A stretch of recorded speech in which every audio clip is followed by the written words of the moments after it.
So here you are, recording this on the Friday before the Tynwald celebrations, of course, taking place on Monday the 6th this year. The weather's not brilliant here at the minute, but it's really the sights that seem so different, of course, to everyone who normally makes a trip out to come to the Tynwald Day festivities. And of course, first things we notice, there's no tent, a canopy, or whatever you want to call it, that is over the proceedings that go on in Tynwald Hill. The awning is not present, but the flag is flying, although it looks like it's last year's. It's had a little bit of a wear and tear on that. And of course, next, of course, the missing of all the grandstand area. This is where all the people pay to go on, the choir would be singing and that sort of thing.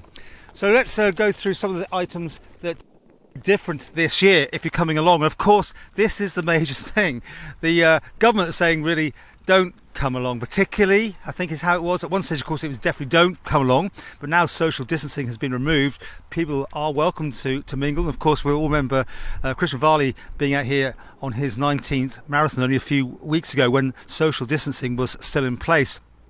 And of course, the petitioners won't be handing in those grievances, which some people are finding unusual because they have to do it in writing in a way beforehand, and all that will be received. But it's a shame, I think, for a few people maybe they don't have that chance to actually be seen to be presenting their petitions. So what else is going to be different? Well, no VIP guests, of course, from the UK or further afield.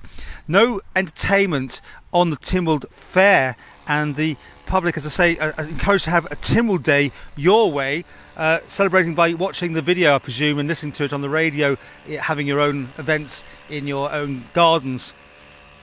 Now, the people actually here is being reduced just to those essential for the elements of the ceremony: promulgation, the capturing of the acts, swearing in of the coroners, and the presentation of those petitions.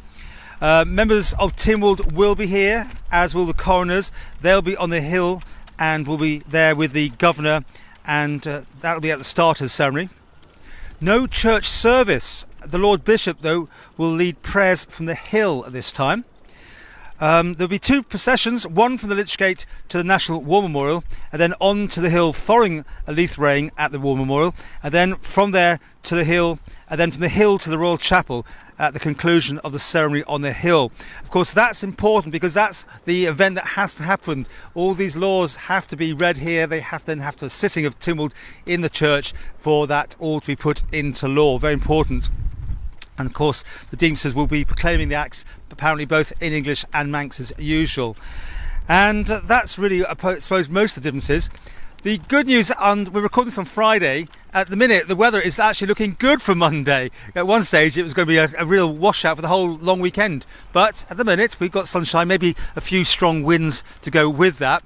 But that could bring the crowds out, though nothing here is to be seen. And once again, you're encouraged to do your own thing at home. But what we're reporting here now, one stage the press were not going to be given any press passes, although I don't know what we need one for, to be honest, anyway, because we haven't got a press hill which we'd normally stand on. So we'll be here and capturing the events, because let's face it, this is going to be one of those that will stand out in memory. Whatever happens, this will be the one that was different, and we'll all be hopefully remembering this for many years to come.